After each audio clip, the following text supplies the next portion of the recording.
Bueno, en una sesión pasada ya empezamos a resolver el ejercicio, ¿no? Para una muestra aleatoria Norris mu y sigma cuadrada, asumiendo que el parámetro sigma cuadrada era una constante conocida y que mu, pues en general era cualquier número real y no conocíamos el valor real de ese parámetro. Nuestra hipótesis con la que desarrollamos en nuestras regiones, bueno, nuestra región de rechazo en la sesión pasada era la hipótesis puntual en la que el parámetro mu tomaba explícitamente un valor mu cero, ¿no? Obviamente mu cero también va a ser un número real. Y para esta hipótesis ya construimos la región de rechazo de nivel alfa y nos quedaba que era que íbamos a rechazar si la distancia entre nuestra media muestral y el valor mu cero que nosotros estamos proponiendo como media teórica iba a ser mayor o igual a esta cantidad, a este valor R sub alfa que fue el que obtuvimos, ¿ok? Uno se puede poner a analizar qué pasa si n tiende a infinito, qué pasa si alfa tiende a cero, qué pasa si alfa tiende a 1 y se va dando cuenta de que esta región pues cada vez va cobrando más sentido, ¿no?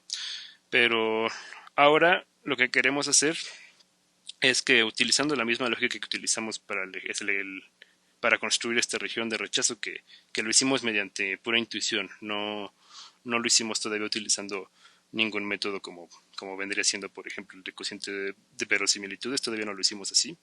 Entonces, con la misma lógica, sin todavía aplicar cociente de verosimilitudes, pues ahora lo que vamos a querer hacer va a ser construir pues una región de aceptación, ¿no?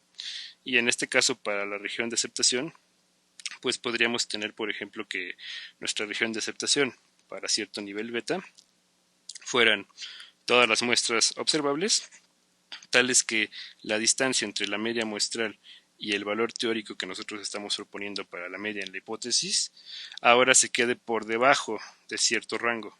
Aquí era decir, si la distancia es muy grande, ¿a qué nos referimos con muy grande? Que se quede por encima de cierto valor.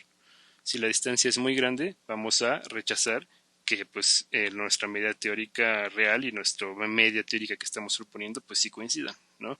Aquí la lógica sería la contraria, es decir, si nuestra distancia es muy pequeña, ¿a qué nos vamos a referir con que sea muy pequeña? Que sea menor que cierto número a sub beta, pues entonces vamos a aceptar que pues efectivamente esta igualdad se da, ¿no? La lógica es muy parecida, pero el problema viene en que pues ahora tendríamos que ver quién tendría que ser este A sub beta de forma tal que pues efectivamente la probabilidad de error tipo 2, que es la probabilidad que uno puede cometer cuando acepta la hipótesis, pues esté controlada por este nivel de alfa, ¿no? Entonces, para eso, pues lo que nosotros necesitaríamos sería hallar un número a sub beta tal que la probabilidad de que nuestra muestra caiga en nuestra región de aceptación, o sea, de que se acepte la hipótesis, sea menor o igual que beta, pero esto siempre que en nuestra hipótesis sea falsa, ¿no? Que en este caso sería para todos los valores de mu distintos de mu cero. Esta probabilidad a final de cuentas va a terminar dependiendo de mu, ¿no? Entonces lo que tenemos que lograr es acotar esta probabilidad viéndola como función de mu, pero para esta región, ¿no? Sobre todo los reales, excepto en ese mu cero. Ahora, cuando uno calcula pues esta probabilidad, eh, se va a encontrar con ciertos problemas, ¿no? Pero pues, vamos a proceder a hacerlo. La probabilidad de que pues con esta región de rechazo, de aceptación que nosotros estamos suponiendo, la probabilidad de que nuestra hipótesis sea aceptada, que sería la de este evento, pues se va a calcular en términos de esto que tenemos aquí, ¿no? Va a ser la probabilidad de que nuestra media muestral menos nuestro valor mu cero, valor absoluto, sea menor que el número a sub beta, que es el que queremos encontrar. Ahora, por propiedades de valor absoluto, pues uno puede reescribir esta condición como la condición que tenemos aquí a la derecha, ¿no? Ya sin barras de valor absoluto, que el x barra menos mu cero sea menor a a sub beta, pero que ahora también sea mayor a menos a sub beta. Esto es una propiedad del valor absoluto que es pues muy fácil de ver porque es cierta. Y el problema surge ahora cuando queramos estandarizar, porque cuando estábamos calculando la otra probabilidad, aquí pues ya llegábamos a un punto en el que asumíamos que mu era igual a mu cero. Y y habíamos analizado que para nuestra media muestral la media vuelve a ser mu. Entonces, si estuviéramos asumiendo que mu fuera igual a mu 0, aquí ya estaríamos haciendo el primer paso necesario para estandarizar.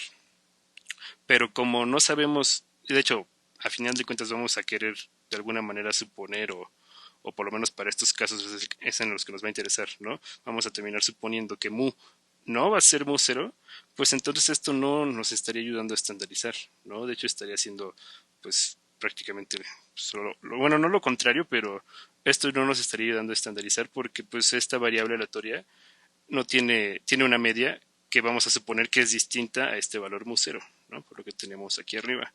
Entonces, lo que vamos a tener que hacer aquí para poder trabajar con esta probabilidad, pues va a ser en lugar de aquí ya dividir entre la desviación estándar y estandarizar porque no vamos a poder hacerlo, pues podemos, por ejemplo, pues tratar de dejar a la media muestral primero solita para después ahora sí estandarizarla de la forma correcta, ¿no? Entonces primero dejamos a la media muestral solita, que para hacerlo pues simplemente hay que sumar el valor mu 0 a cada término de la desigualdad, que es lo que tenemos aquí en rojo.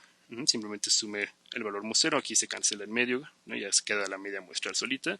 En el lado derecho pues nos va a quedar mu 0 más a sub beta, y en el lado izquierdo nos va a quedar mu 0 menos a sub beta, ¿no? Y entonces aquí, recordando, ¿no?, que nuestra media muestral se iba a distribuir normal con media mu y varianza sigma cuadrada entre n, pues aquí sí ya podemos empezar a estandarizar, y para estandarizar una normal lo primero que hay que hacer es restarle su media.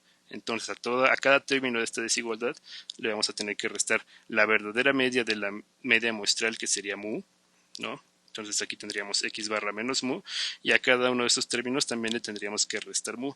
Solamente que aquí, por cuestiones pues ya de que sea más fácil trabajar con los términos, voy a asociar esa resta de mu con este valor mu 0, ¿no? Entonces del lado izquierdo vamos a ver que es un valor mu 0 menos mu, un valor como tal, y luego menos a sub beta, ¿no? Y del lado derecho vamos a tener ese mismo valor, mu 0 menos mu, solo que ahora en lugar de andar restando a sub beta, lo vamos a estar sumando. Y entonces ahora que ya tenemos que esta variable normal le estamos restando su media, para ya terminar de estandarizar lo que tendríamos que hacer sería dividir todo entre su desviación estándar. En este caso, pues la desviación estándar va a ser la raíz de esto, que va a ser simplemente sigma entre raíz de n, ¿no? Entonces, cuando nosotros ya hagamos esta transformación a esta variable aleatoria normal, pues lo que vamos a obtener siempre es que vamos a tener una variable aleatoria normal, pero que ahora va a ser normal estándar, con media 0 y varianza 1. Pero para no afectar la desigualdad, esto mismo que estamos dividiendo entre sigma entre raíz de n, lo tenemos que hacer de cada lado de la desigualdad, y como esto es una cantidad positiva, no se afecta el sentido de las desigualdades, entonces simplemente pues ya podríamos reducir un poquito, y entonces este raíz de n que está dividiendo abajo, pues a final de cuentas lo podemos pasar arriba multiplicando, o bueno, para que sea todavía más cortito como lo denotemos, inclusive mejor podemos, en lugar de dividir por esta fracción, pues multiplicar por el inverso de esa fracción, que sería raíz de n entre sigma, ¿no? Pero como esta ya es una variable aleatoria normal estándar, nosotros ya podemos calcular esta probabilidad de que nuestra variable aleatoria normal estándar esté entre cierto intervalo de valores utilizando la función de distribución de la distribución normal estándar, que se denota normalmente como phi. Entonces esta probabilidad la tendríamos que es igual a la función de distribución de la normal estándar evaluada en este número, que es lo que tenemos aquí, ¿no? Simplemente que ya lo denoté un poquito diferente, como les había comentado. Ahora, en lugar de dividir entre esto, estoy multiplicando por su inverso, que es raíz de n entre sigma, y este número de aquí pues es el mismo que aparece aquí en el numerador. Y luego tenemos que restar la función de distribución evaluada en este valor de aquí, que con un álgebra similar al que habíamos hecho para escribirlo de esta manera, al evaluarlo aquí, pues lo hacemos también acá, ¿no? Entonces nos quedaría phi de este número menos phi de este número, que prácticamente es el mismo número, lo único que cambia es que aquí está sumando el a sub beta y aquí está restando el a sub beta. Entonces esta probabilidad que estamos calculando sería la probabilidad teórica de que se rechace la hipótesis. Todavía no estamos haciendo como tal ningún supuesto, ninguna asunción, ¿ok?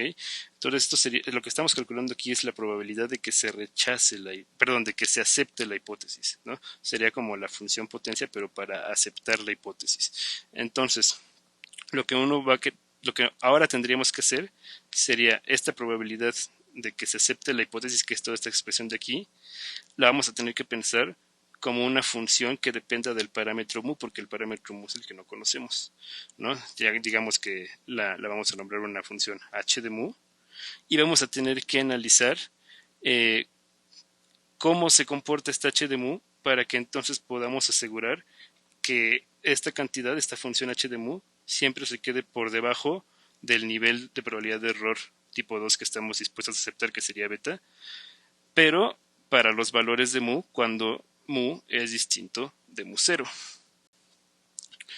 Y bueno, ya para optimizar esta función, pues lo que vamos a hacer nosotros va a ser escribirla en términos de integrales, porque pues a final de cuentas esta es la función de distribución de una normal estándar y eso se puede calcular como una integral, ¿no? ¿Por qué? Porque todo esto lo queremos hacer para poder acotar la probabilidad de error tipo 2 y para eso tenemos que hallar cómo se maximiza la función h de mu para entonces acotar ese caso en donde se maximice y entonces ya poder acotar en general todas las probabilidades de error tipo 2 posibles. Entonces ya escrito en su forma de integral, pues lo que tendríamos es que h de mu es la función de distribución de una normal estándar, que es la integral desde menos infinito hasta el valor donde está evaluada la función de distribución, que si lo recuerdan era esto de aquí, ¿no? Es esto mismo que tenemos aquí arriba en el intervalo superior de la integral, y el integrando sería la función de densidad de una normal estándar, que es 1 entre raíz de 2pi por e a la menos x cuadrada entre 2.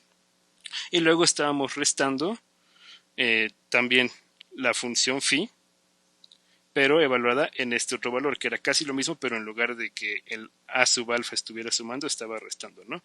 Que es lo que tenemos aquí, es la misma integral, con los mismos límites, solamente que aquí era con más y aquí era con menos, y el integrando es el mismo, ¿no? Esto como tal sería la definición de quiénes serían estas phis, ¿no? Serían justamente estas integrales.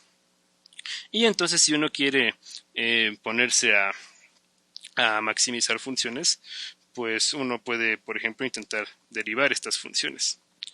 Y estas funciones son perfectamente diferenciables por lo que nos dice el primer teorema fundamental del cálculo. Justamente el primer teorema fundamental del cálculo nos habla de funciones que estén en términos de algo como esto, ¿no? Que estén en términos de una integral sobre cierto integrando, pero que la variable de la función aparece en el límite superior de la integral, ¿no? Justamente el teorema diferencial, el teorema fundamental del cálculo nos dice que estos tipos de funciones son diferenciables y también nos dice cómo calcular su derivada. Y ya, para obtener entonces la derivada, aplicando el teorema fundamental del cálculo, pues lo único que uno tiene que hacer es eh, tomar el integrando al derivar esta integral con respecto a mu, que aquí el mu está en el límite superior del intervalo de integración.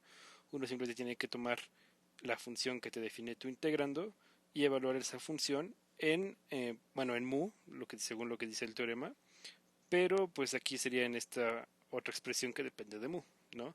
Entonces tomamos este integrando 1 entre raíz de 2pi por el exponencial de menos x cuadrada entre 2 y hacemos, en lugar de ponerle x, le ponemos todo esto que tenemos aquí, que sería justamente lo que tenemos de este lado, ¿no? El exponencial de menos 1 entre 2 y ese número al cuadrado.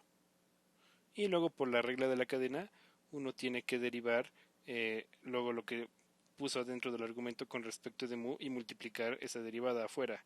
Entonces, en este caso, lo único que depende de mu de todo esto que tenemos en rojo es este menos mu que está restando aquí. Y cuando derivemos ese menos mu, también tenemos que considerar esta constante raíz de n entre el sigma que va a estar multiplicando ese menos mu.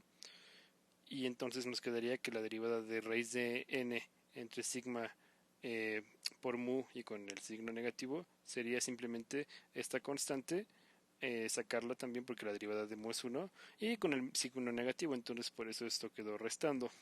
Similarmente con la otra integral se procede exactamente igual porque es el mismo integrando, tenemos exactamente la misma expresión, solamente que ahí cuando derivemos con respecto a mu en la regla de la cadena con este mu que va a aparecer aquí, bueno, este menos mu más bien, el signo menos que procede de la regla de la cadena se va a simplificar con este signo menos que ya teníamos en la resta y nos va a quedar positivo. Y bueno, ahora que ya sabemos que esta es la derivada de h de mu, pues lo que vamos a proceder a hacer es a tratar de encontrar cuáles son los puntos críticos de h. Para eso necesitamos encontrar todos los valores de mu que hacen que esta derivada sea igual a 0. Entonces, si hacemos que esta expresión de aquí sea igual a 0, a final de cuentas lo que vamos a terminar haciendo es que esta expresión de aquí, que está sumando, sea igual a esta expresión de aquí, que está restando. Y cuando tengamos esa igualdad, estas constantes que aparecen en ambos lados se nos van a poder cancelar. Y entonces tendríamos también, entonces nos quedaría el puro exponencial, ¿no? Ya sin las constantes, y al exponencial le podemos aplicar logaritmo natural para que se nos cancele, porque al final de cuentas vamos a tener una igualdad. Y después este menos un medio que también va a estar multiplicando, lo vamos a poder cancelar. Y al final de cuentas lo que nos va a quedar es que h' de mu va a ser igual a 0 si solo si lo que tenemos aquí en rojo en ambas expresiones coincide, que sería si solo si n entre sigma cuadrada, que sería sacando esta raíz de n entre sigma del cuadrado en ambos lados, tendría que ser igual, y también, ¿no? En ambos, bueno, del lado izquierdo tendríamos que mu 0 menos mu más a sub beta tendría que ser igual a mu 0 menos mu menos a sub beta, y estas expresiones sí elevadas al cuadrado. Y pues ya para encontrar, bueno, aquí también lo que podemos notar es que esta constante aparece de ambos lados, entonces la podemos simplificar. Y entonces simplemente nos quedaríamos con que este binomio al cuadrado tendría que ser igual a este otro binomio al cuadrado, pensando obviamente al término mu 0 menos mu como un solo término del binomio, ¿no? Y bueno, en ambos casos. Entonces, si desarrollamos estos binomios al cuadrado, lo que tendríamos que requerir para que la derivada se haga 0 sería que lo de la izquierda, que vendría siendo el primer término al cuadrado, mu 0 menos mu menos mu 0 al cuadrado, más dos veces el primer término por el segundo término, que lo podemos escribir así como 2 por a sub beta por mu menos mu 0, más el segundo término al cuadrado, que sería a sub beta al cuadrado, tendría que coincidir con algo similar, un desarrollo similar, pero para este otro binomio, que sería el primer término al cuadrado, que da lo mismo, el segundo término al cuadrado queda lo mismo, aunque tenga signo menos, con el cuadrado ya se hace más, y el que sí va a cambiar va a ser el del medio, que ese sí va a afectarle ese signo menos, ¿no? Vamos a tener, en lugar de más 2 a sub beta por mu menos mu 0, vamos a tener menos 2 a sub beta por mu menos mu 0. Pero aquí, una vez más, podemos darnos cuenta de que en la igualdad en ambos lados aparece esto, y se puede simplificar, y también aparece esto, y también se puede simplificar. Y también, de hecho, bueno, podríamos simplificar todavía más, pero pues ya para que se vea un poquito más elegante, lo que podemos hacer es entonces pasar todo ese término del lado izquierdo de la desigualdad sumando, y entonces lo que tendríamos es que 4 veces a sub beta multiplicado por mu menos mu 0 tendría que ser igual a 0, que sería lo que se quedaría del lado derecho si pasamos esto para acá.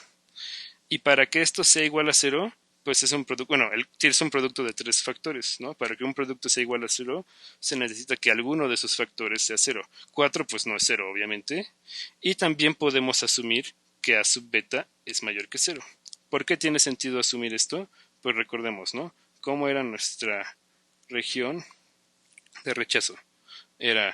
Íbamos a rechazar si el valor absoluto de x barra menos mu 0 era menor que a sub beta. Si nosotros permitiéramos que a sub beta tomara el valor de 0, perdón, era de aceptación. Siempre confundo aceptación con rechazo. Nuestra región de aceptación era que íbamos a aceptar si el valor de x barra menos mu, en valor absoluto, iba a ser menor que a sub beta.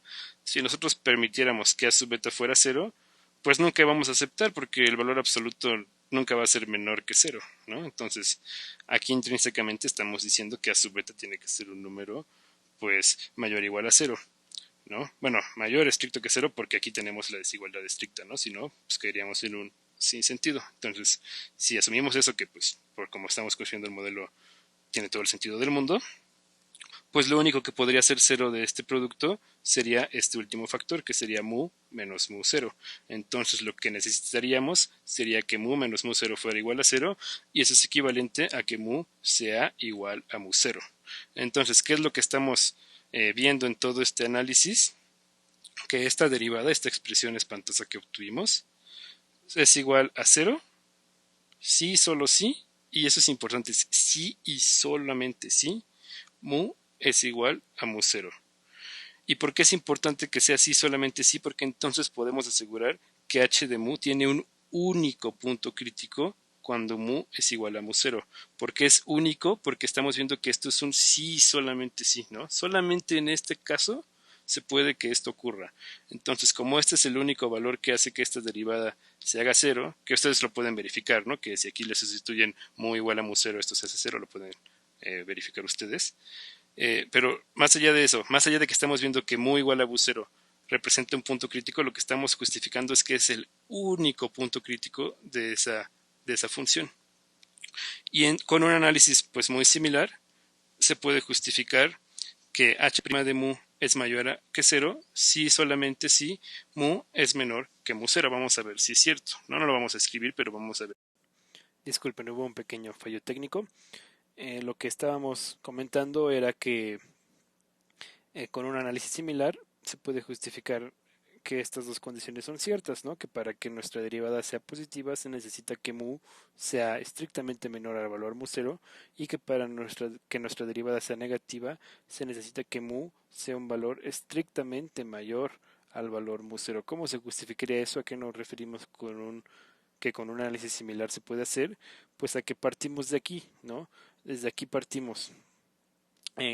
Suponiendo, ¿no? Por ejemplo, que nuestra derivada fuera mayor que cero, y entonces tendrías que ver cuál de estos valores tendría que ser mayor para que esto fuera mayor que cero, ¿no? Aquí le pones mayor que cero, y entonces dices que eso es equivalente a que alguno de estos dos valores, dependiendo del caso, si aquí le pones mayor o menor, que alguno de estos dos valores se quede por encima del otro.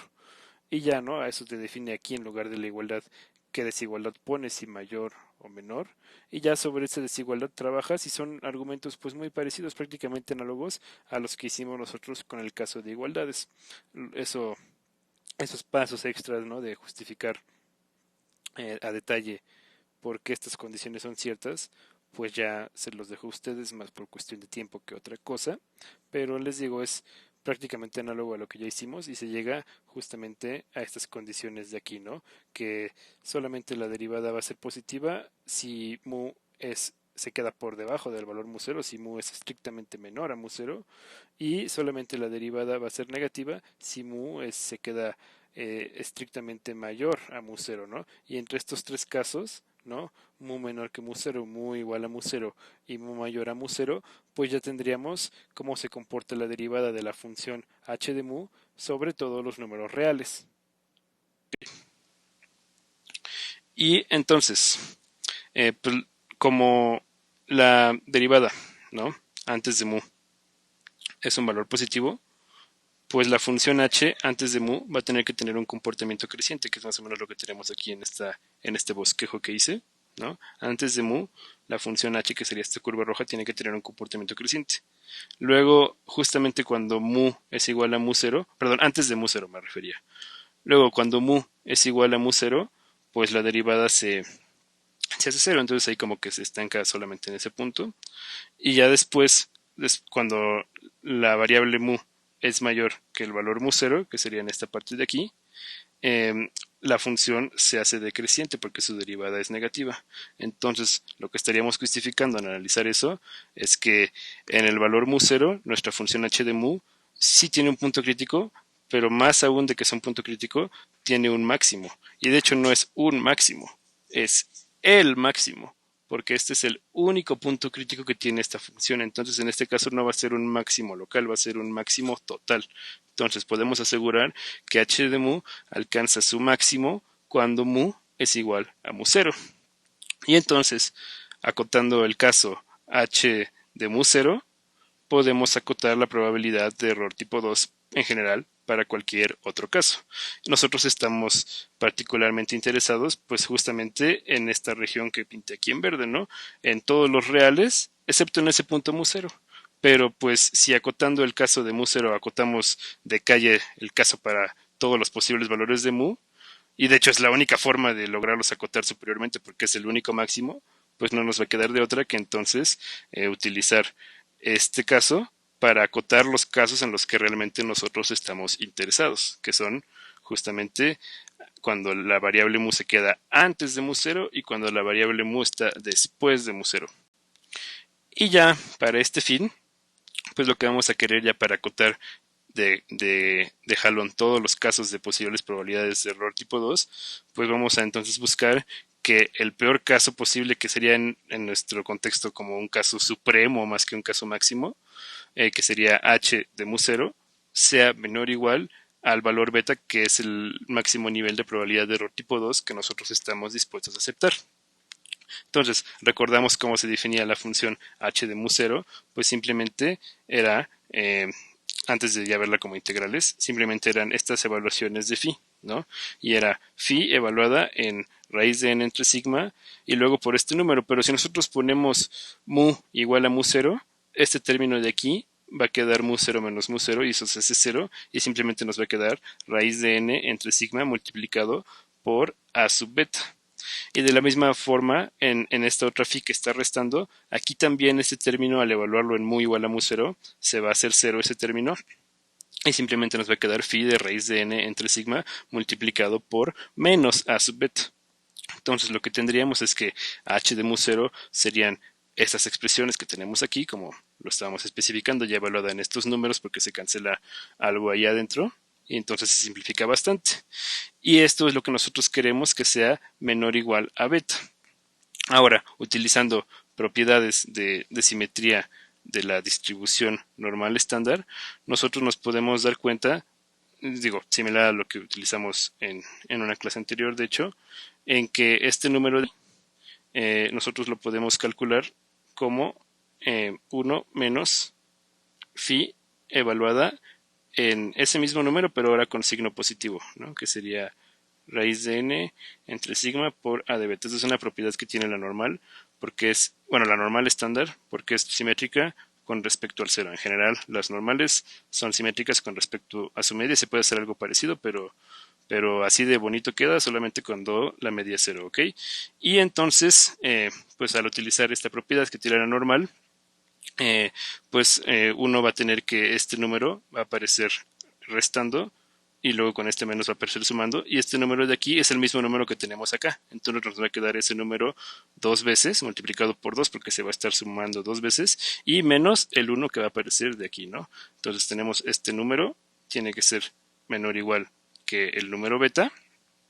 Y ya pues simplemente pasando el 2 del otro lado tenemos que phi de este número de aquí tiene que ser menor o igual que, bueno, pasando primero, perdón, el 1 sumando que nos quedaría beta más 1 y luego ya ahora sí el 2 dividiendo, nos quedaría que esta phi tiene que ser menor o igual que beta más 1 entre 2. Y ya aplicando la inversa de phi, que sería para obtener un cuantil de una normal estándar, lo que tendríamos es que el argumento que está dentro de la función de distribución, raíz de n entre sigma por a sub beta, tendría que ser menor o igual, porque la inversa de la función de distribución también va a ser una función creciente, tendría que ser menor o igual que la inversa de la función de distribución evaluada en este número, que ya con notación estándar, como lo habíamos visto en la sesión anterior, se denota así, como el valor z minúscula de nivel beta más 1 entre 2 en este caso. Y entonces lo que tendríamos ya a final de cuentas es que a sub beta tiene que ser menor o igual a sigma entre raíz de n por z de beta más 1 entre 2. Y bueno, ya con el fin de que nuestra región de aceptación de nivel beta sea lo más amplia posible, pues ya se va a tomar el caso de la igualdad. ¿Por qué con esto sería lo más amplia posible? Porque recuerden que nuestra región de aceptación pues iba a quedar en términos de esta desigualdad, ¿no? De todos los, íbamos a rechazar cuando esta cantidad fuera menor que A sub beta. Y nos está diciendo que A sub beta tiene que ser al menos cierta cantidad, bueno, tiene que ser a lo mucho, perdón, cierto número, que es el que calculamos en términos del z de beta más 1 y todo lo demás que aparecía. Entonces, lo que nos estaría diciendo es que pues puedes tomar A sub beta como esa cantidad o puedes tomarlo como una cantidad todavía más pequeña, ¿no? Y por supuesto que si tomas una cantidad todavía más pequeña, pues la probabilidad de error va a ser todavía más pequeña de lo que quieres, ¿no? Pero la región de rechazo te va a quedar más pequeña porque de aceptación te va a quedar más pequeña porque vas a aceptar en menos casos porque vas a estar siendo más restrictivo. Entonces, pues también no está de más analizar que sí tiene sentido que la desigualdad quede en este sentido, ¿no? Si la desigualdad les hubiera quedado al revés, pues no necesariamente está mal, pero pues ahí sería un poco extraño, ¿no? Podría haber por ahí a lo mejor algún error, entonces sí tiene sentido que la desigualdad no se haya quedado en este sentido, pero ya para que ya nuestra región de aceptación sea lo más amplia posible, ya se toma el caso de la igualdad, y entonces ya podemos pues tomar como tal a sub beta como el número sigma entre raíz de n por el cuantil que acumula la probabilidad beta más 1 entre 2 de la distribución normal estándar. Y entonces ya por ende nuestra región de aceptación que ya tiene controlado la probabilidad de tipo error que sea menor o igual que beta, nos quedaría como todas las muestras observables, tales que la distancia entre la media muestral y el valor mu0 que nosotros estamos oponiendo para la media sea menor que sigma entre raíz de n por z de beta más 1 entre 2. Y bueno, ya que ya analizamos cómo quedan tanto la región de rechazo como la región de aceptación para el caso en el que nuestra varianza sigma cuadrada era conocida, pues vamos a dar el siguiente paso, el salto hacia arriba, y vamos a considerar el mismo planteamiento, pero ahora suponiendo que nuestra varianza sigma cuadrada también es un parámetro desconocido. O sea, nuestra hipótesis va a ser la misma, va a ser mu igual a mu0, solamente que ahora tanto mu como sigma cuadrada vamos a considerarlas como parámetros desconocidos. Y en esta ocasión, también con el fin de ejemplificar ese método, porque no hemos hasta ahora hecho un ejemplo de ese método, vamos a utilizar el método de cociente de verosimilitudes. En ese método de cociente de verosimilitudes, recuerden que el estadístico de la prueba que se toma al inicio es pues justamente lo que se denomina como cociente de verosimilitudes, que se denota como este lambda evaluado en la muestra, y es el supremo sobre los tetas que pertenecen a tu espacio paramétrico asociado a tu hipótesis, que normalmente se pone así como teta sub 0, de la función de verosimilitud evaluada en esos tetas, y dividido entre el supremo sobre todo el espacio paramétrico de la función de verosimilitud, ¿no? ¿Qué es lo que cambia entre lo de arriba y lo de abajo? Que aquí es un subconjunto típicamente propio del espacio paramétrico, ¿no? ¿Qué subconjunto propio? Pues el que nos represente nuestra hipótesis. Si es una hipótesis compuesta, pues van a ser varios valores. Si es una hipótesis simple, aquí solamente vamos a tener un valor, que es justamente en el caso en el que nosotros estamos. Entonces, en este caso, nuestro teta realmente sería un vector de parámetros, porque son dos parámetros los que queremos estimar. Entonces podemos poner que teta es igual a este vectorcito de mu, sigma cuadrada.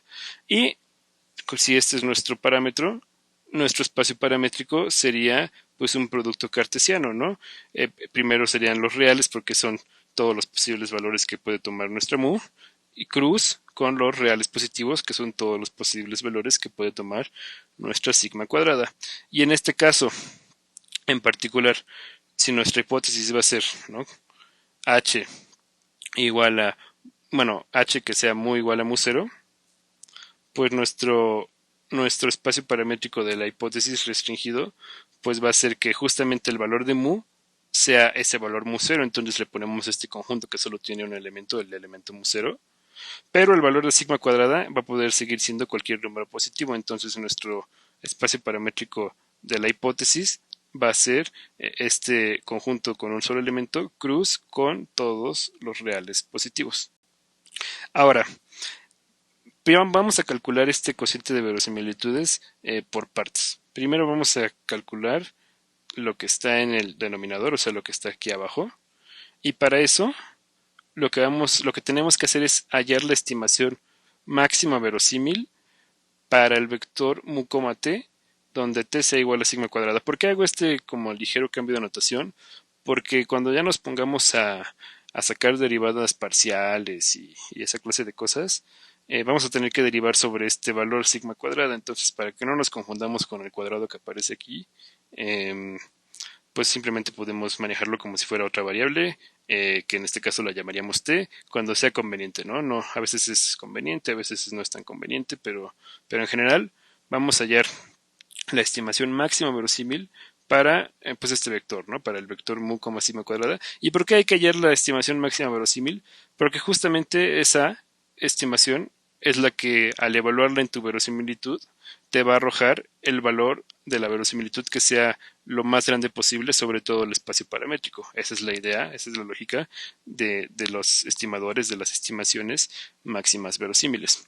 Y bueno, para hacer esto, primero vamos a tener que calcular la función de verosimilitud, que en este caso va a ser una función bivariada porque son dos parámetros los que no conocemos. Va a ser la función de verosimilitud para los parámetros mu y sigma cuadrada, dado que ya tenemos una muestra observada, ¿no?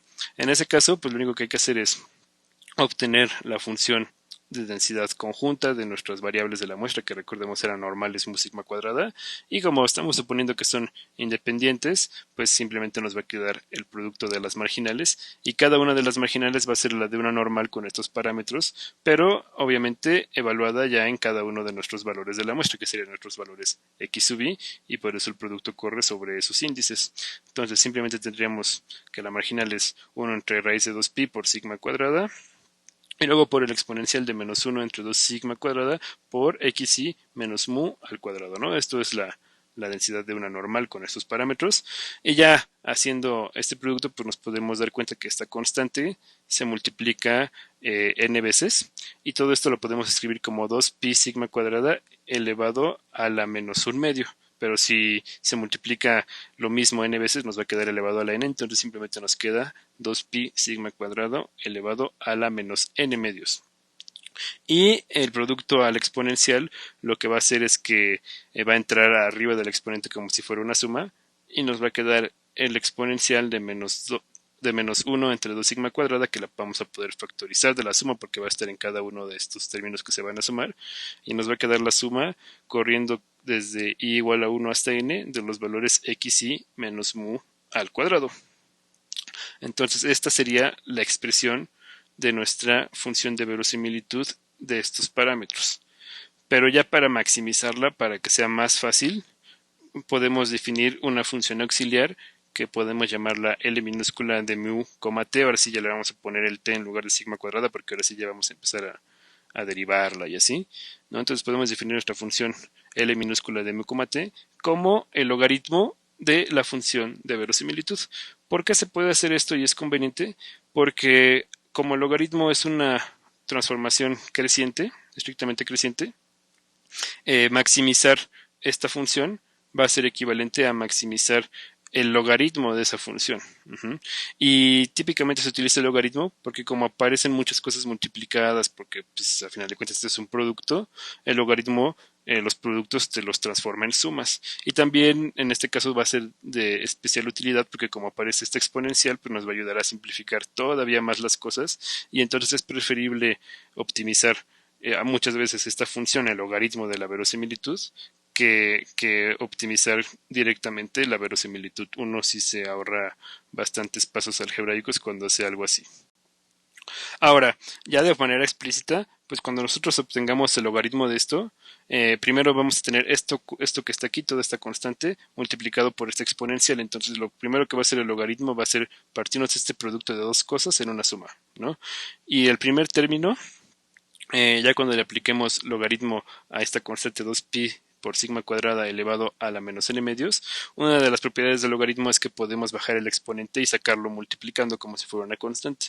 Entonces vamos a tener menos n medios multiplicado por el logaritmo de 2pi sigma cuadrada, pero luego 2pi sigma cuadrada también es un producto, que el logaritmo también nos lo puede separar como una suma de logaritmos, y entonces a final de cuentas el logaritmo de todo este término nos va a quedar como estas dos expresiones que tenemos aquí, menos n medios, que era lo que estaba en el exponente que baja multiplicando como constante, por el logaritmo de 2pi, y luego más, pero como está multiplicado por el n menos n medios sigue siendo menos, entonces queda menos n medios por el logaritmo de sigma cuadrada, pero aquí ya la estamos renombrando como una variable t, entonces nos quedaría el logaritmo de t. Y la otra parte que nos quedaría en la suma sería el logaritmo sumando el logaritmo de esta exponencial, pero el logaritmo y la exponencial se cancelan y entonces simplemente nos queda esta expresión sumando, que como tiene un signo menos quedaría negativa y nos quedaría menos 1 entre 2t, porque aquí en lugar de sigma cuadrada le ponemos t, y por la suma desde igual a 1 hasta n de xi menos mu al cuadrado. Y ya cuando uno quiere pues optimizar esta función, ¿no? Que también suele ser llamada log verosimilitud, ¿no? por muchos autores, pues lo que uno que tendría que hacer en este caso pues sería calcular las derivadas parciales con respecto a cada uno de los valores, porque es una función bivariada. Entonces, calculando la derivada parcial con respecto al parámetro mu, esto no depende de mu, entonces una constante se hace 0, esto no depende de mu, entonces se vuelve a ser 0, y lo que depende de mu es esta suma. Entonces, lo que quedaría, también como la derivada de la suma es la suma de las derivadas, pues, y se mantendría la suma con los mismos índices, también se mantendría esta constante que está multiplicando, y ya simplemente tendríamos que derivar lo que tenemos aquí dentro, que sería 2 por x y menos mu a la 1, que es lo que tenemos aquí, y el 2 lo sacamos como constante de la suma, y luego por la regla de la cadena, tenemos que multiplicar por la derivada de lo de adentro, que sería la derivada de menos mu, que es menos 1, y entonces ese menos 1 se simplifica con este signo menos que teníamos aquí, y ya nos queda positivo, y también de buena vez pues podemos simplificar también estos valores, ¿no? Estos dos, ¿no? Que se quedan arriba y abajo, y ya tenemos que pues esta es la derivada parcial con respecto de mu de nuestra función L, ¿no? Esto lo vamos a llamar ecuación 1. Y para hacer la derivada parcial con respecto de la segunda variable, que en este caso sería t, pues, bueno, vamos a verlo aquí. Lo primero, ¿no? Esto no depende de t, por eso lo separé desde el principio, para que esto ya se muriera siempre y no nos estorbara. Esto no depende de t, entonces también se va a morir al derivar. Esto sí depende de t, entonces nos va a quedar la derivada del logaritmo de t, que es 1 entre t, y nos va a quedar menos n entre 2t, que es este término que tenemos aquí. Y esto también depende de t, pero ya pensándolo como función de t, toda esta suma es una constante. Y entonces lo único que hay que derivar es este 1 entre 2t que aparece aquí. El 1 en medio pues lo podemos también manejar como una constante que está multiplicando. Y la derivada de 1 entre t es menos 1 entre t cuadrada, que con el menos de aquí se va a simplificar y nos va a quedar positivo. Entonces nos va a quedar 1 entre 2t cuadrada por esa suma que con respecto de t era una constante. Y eso queremos que sea igual a 0. Entonces a eso lo llamamos la ecuación 2.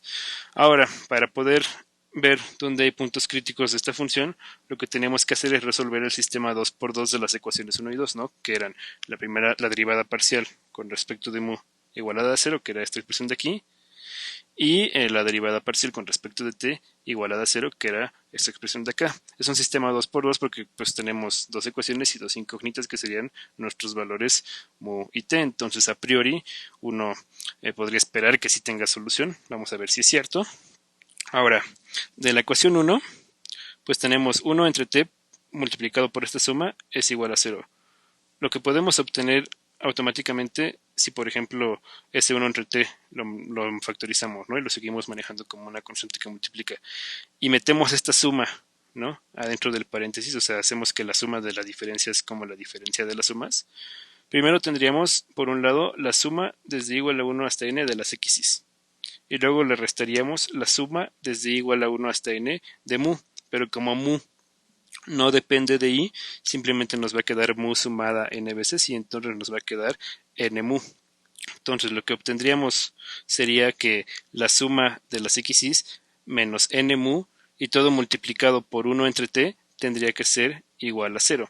Pero como 1 entre t es una cantidad positiva porque t es una cantidad positiva, lo único que va a poder ser 0 va a ser esta suma de aquí, que ya escrita como lo habíamos tenido, pues nos va a quedar esto, ¿no? Como la suma desde igual a 1 hasta n de las x's igualado con n mu.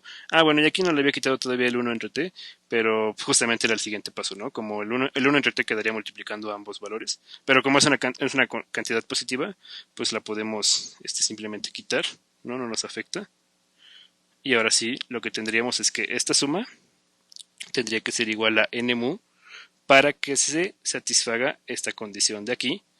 Y entonces ya despejando mu, lo que vamos a obtener es que mu tiene que ser igual a 1 entre n por la suma de las x's, que no es otra cosa más que la media muestral de las x's, ¿no? Entonces de 1 ya se puede obtener directamente quién tendría que ser el valor de mu. Y ahora, si sustituimos este valor de mu en la ecuación 2 para terminar de resolver el sistema de ecuaciones, pues vamos a obtener algo de este estilo, ¿no? Bueno, cuando igualemos esto a 0, primero, pues lo que vamos a tener que necesitar que se satisfaga es que toda esta expresión que tiene la suma sea igual a esta expresión, pero ya sin el signo menos, ¿no? Pasando ahora sí que lo que está restando al otro lado sumando. Entonces, tendríamos que esta expresión con la suma, que era 1 entre 2t cuadrada por la suma de x, pero aquí ya en lugar de menos mu, ya le ponemos el valor de mu que ya obtuvimos, que es x barra, y todo al cuadrado tendría que ser igual a n entre 2t. Pero de aquí lo que podemos hacer es que podemos primero, por ejemplo, car el t que está aquí dividiendo con uno de los dos t's que aparecen aquí, ¿no? Con el cuadrado del t, para que ya solamente quede una sola t. Y entonces, si hacemos eso, luego podemos, por ejemplo, pasar, esperen, también podemos de buena vez cancelar los dos que aparecen aquí. Y ahora sí, ya para poder despejar t, lo que tenemos que hacer es pasar este t que se va a quedar aquí solito al otro lado multiplicando y pasar este n al otro lado dividiendo, y entonces lo que vamos a obtener es que t tiene que ser igual a 1 entre n por la suma desde igual a 1 hasta n de los valores xy menos x barra al cuadrado. Entonces, lo que estaríamos viendo es que, bueno, como todo lo estamos justificando con equivalencias, ¿no? De hecho, o sea, sí, todos estos pasos han sido válidos utilizando equivalencias, no implicaciones. Lo que estamos viendo es que solamente se puede que se satisfaga que esta ecuación, ¿no? Que toda esta expresión de 0 y que toda esta expresión de 0 solamente en ese punto, ¿no? En el punto en el que la mu es igual a x barra y la t es igual a esta expresión que tenemos aquí. Entonces, lo que estamos viendo es que el gradiente de la función L es igual a 0. ¿Por qué? Porque recuerden que el gradiente era el vector que componía las derivadas parciales. Entonces estamos probando que las dos derivadas parciales son iguales a 0. O sea, escrito de otra forma, que el gradiente es el vector nulo. Si, solo si, nuestras variables mu y sigma cuadradas son iguales a estos valores que obtuvimos, ¿no? X barra y este valor de aquí. A este valor de aquí, para no andarlo escribiendo todo el tiempo una y otra vez, lo vamos a llamar por esta clase sigma cuadrada gorrito, ¿no? Sigma cuadrada estimador, por decirlo así. Y entonces lo que estamos viendo es que ese vector, ¿no? El vector x barra, sigma cuadrada gorrito, es el único punto crítico que tiene la función L de mu, sigma cuadrada. ¿Por qué? Porque es el único punto que hace que el gradiente se vuelva el vector nulo. Y para justificar que en dicho punto el gradiente efectivamente alcanza su máximo, pues hay varias técnicas, pero la que aquí se podría utilizar y que sí se llega a los resultados que uno desea, sería la técnica de la matriz hessiana, que lo que uno tendría que hacer es primero acordarse cuál era la matriz hessiana, que se definía como esta matriz H, que era la matriz de las segundas derivadas, ¿no? De las segundas derivadas parciales, ¿no? Primero con respecto de mu dos veces, con respecto de mu y luego con respecto de t, con respecto de t y luego con respecto de mu y con respecto de t y con respecto de t, ¿no? Entonces tenemos esta matriz de todas las cuatro posibles derivadas parciales de nuestra función. Y lo que habría que justificar es que el determinante de esa matriz hessiana es mayor que 0 y que al mismo tiempo el primer término de esa matriz es estrictamente menor que 0. Si estas condiciones se satisfacen, uno puede asegurar que el punto crítico va a ser un máximo. Si estas condiciones varían, a veces se obtiene que en lugar de que sea un máximo es un mínimo, o también a veces se obtiene que es un punto silla, o también a veces se obtiene que el criterio no se puede utilizar, ¿no? Pero bueno, aquí solamente estoy poniendo la parte que nos va a servir.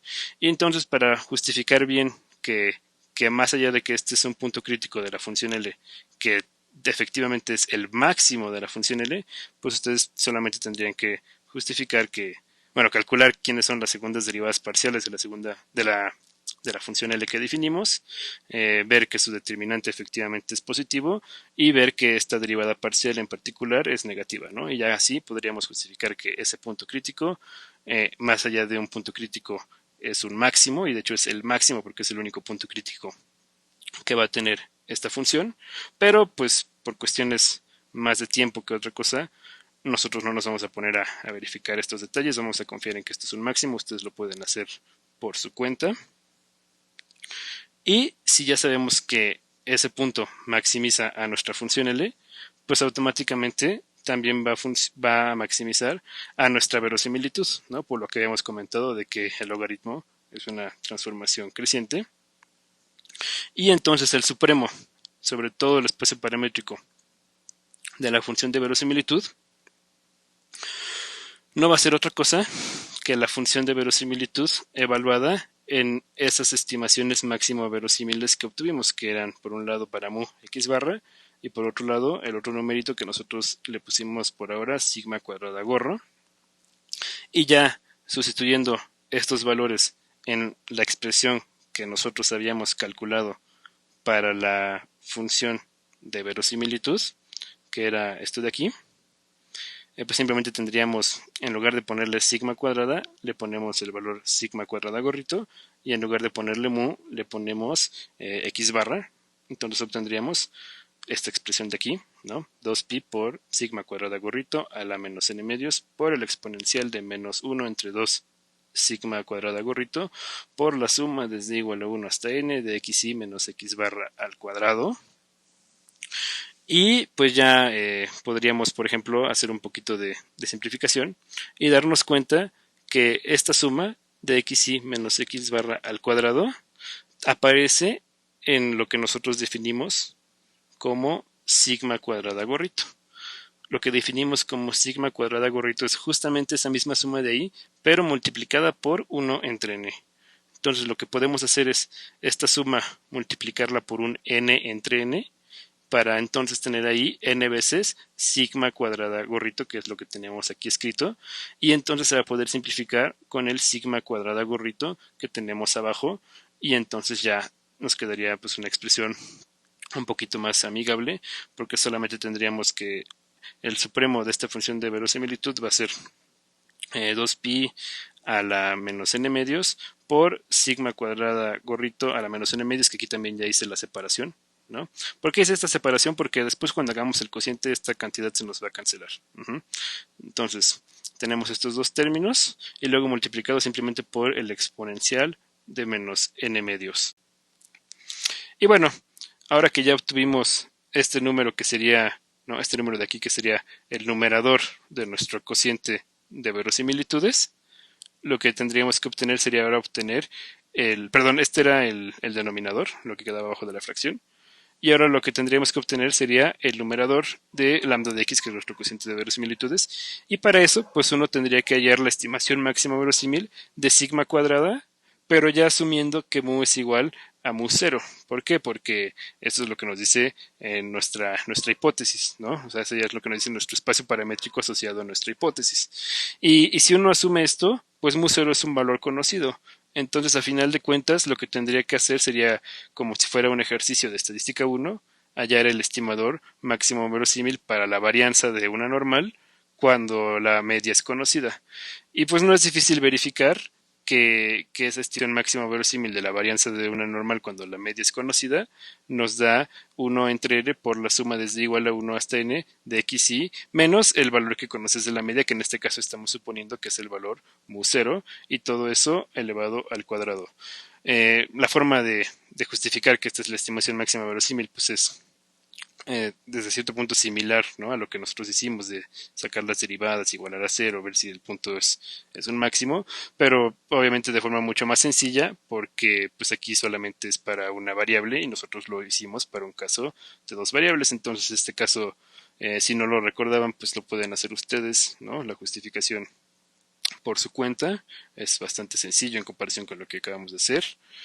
Y de hecho pues también tiene cierta cierta similitud, ¿no?, con lo que habíamos obtenido en el caso para los dos parámetros desconocidos. Si se dan cuenta es prácticamente lo mismo, solamente que en lugar de ponerle el valor, ¿no?, nosotros habíamos obtenido que teníamos que ponerle aquí, hacer la suma sobre las diferencias al cuadrado de xy menos la media muestral, ¿no? Y lo que harías ya si conoces tu media, o si estás suponiendo que tu media es un valor, que es como es en nuestro caso, puedes tomar la misma suma, solamente que en lugar de poner el valor estimado de la media, pues ya pones el valor que tú estás asumiendo que tiene la media, para que sea todavía mejor esta aproximación de la varianza, ¿no? O sea, tiene mucho sentido, ¿no?, que queden expresiones tan similares, pero reitero, ¿no?, la justificación teórica de por qué este es el estimador máximo verosímil, si es que no lo han hecho ya alguna vez, pues lo pueden hacer ustedes por su cuenta, no es complicado.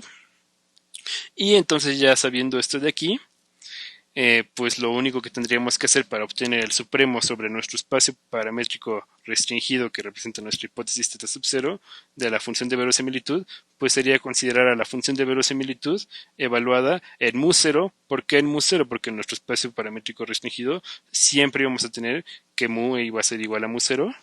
Y en la segunda coordenada, evaluarla en la estimación máxima verosímil para esa coordenada, para que se maximice esta verosimilitud, que vendría siendo justamente la que tenemos aquí arriba, ¿no? Simplemente lo volví a escribir tal cual. Y ya sustituyendo en la expresión explícita que nosotros habíamos calculado para nuestra verosimilitud, que repito era esta que tenemos aquí, pues en lugar de ponerle sigma cuadrada, aquí nada más dejen, acabo de dar cuenta que borré tantito, entonces lo pongo 2pi, ok. Entonces aquí, en lugar de ponerle sigma cuadrada, pues tendríamos que ponerle esta estimación, ¿no?, por decirlo así de alguna forma, de sigma cuadrada bajo esa hipótesis. Y en el lugar de mu, que sería justo aquí, también aquí aparece el sigma cuadrado, ok. Y en el lugar de mu, que sería aquí, adentro de la suma, le tendríamos que poner el valor que estamos asumiendo, que es mu igual a mu0. Entonces aquí le pondríamos mu0. Y lo que tendríamos sería esta expresión, ¿no?, 2pi a la menos n medios, que es una constante que no nos sirve de mucho. Y luego el valor de sigma, bueno, de sigma cuadrada como tal, elevado a la menos n medios. Y luego por el exponencial de 1 entre ese mismo valor de sigma cuadrada que está aquí escrito, no es este de aquí. Y luego por la suma de xy, bueno, de la suma desde igual a 1 hasta n de xy menos mu0 elevado al cuadrado. Entonces, uno puede darse cuenta que lo que tenemos aquí arriba es prácticamente lo mismo que lo que tenemos aquí abajo. Simplemente que aquí abajo tenemos este 1 entre n que salía desde aquí, ¿no?, desde la estimación máxima verosímil, multiplicando.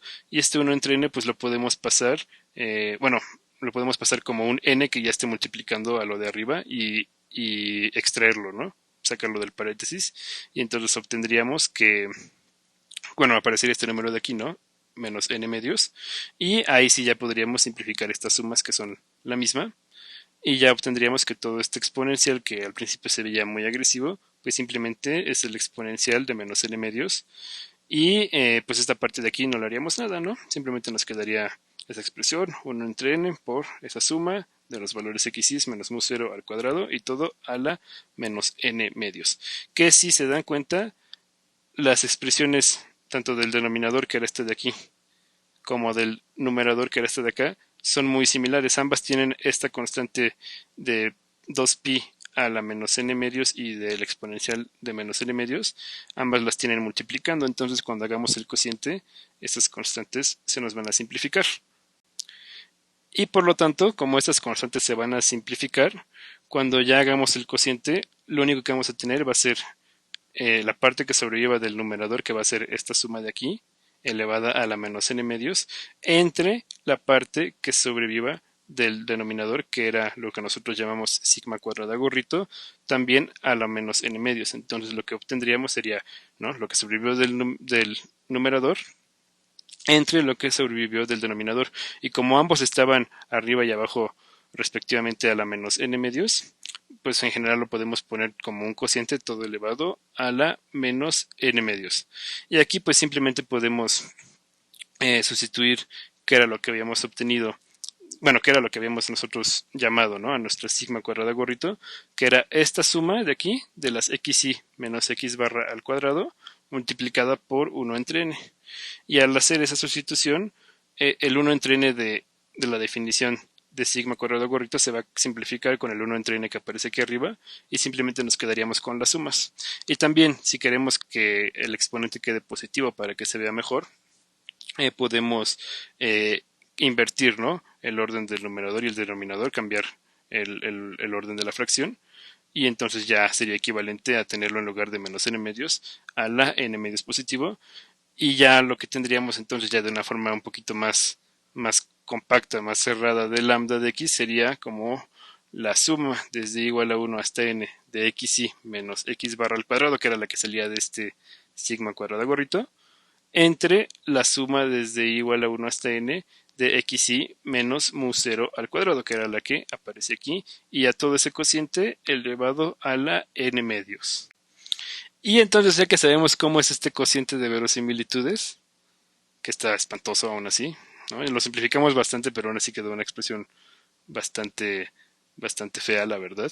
Pero bueno, ya que sabemos cómo es este cociente de verosimilitudes, pues lo que nos dice nuestro método del cociente de verosimilitudes es que la región de rechazo tendría que ser, la región de rechazo de nivel alfa tendría que ser todas las muestras observables, tales que ese cociente de verosimilitudes evaluado en esas muestras no sobrepase cierto valor k sub alfa. Y este valor k sub alfa, eligiéndolo de forma tal que pues la probabilidad de error tipo 1 no exceda el nivel de alfa. ¿Cuál va a ser el problema con esta región de rechazo que la planteemos así?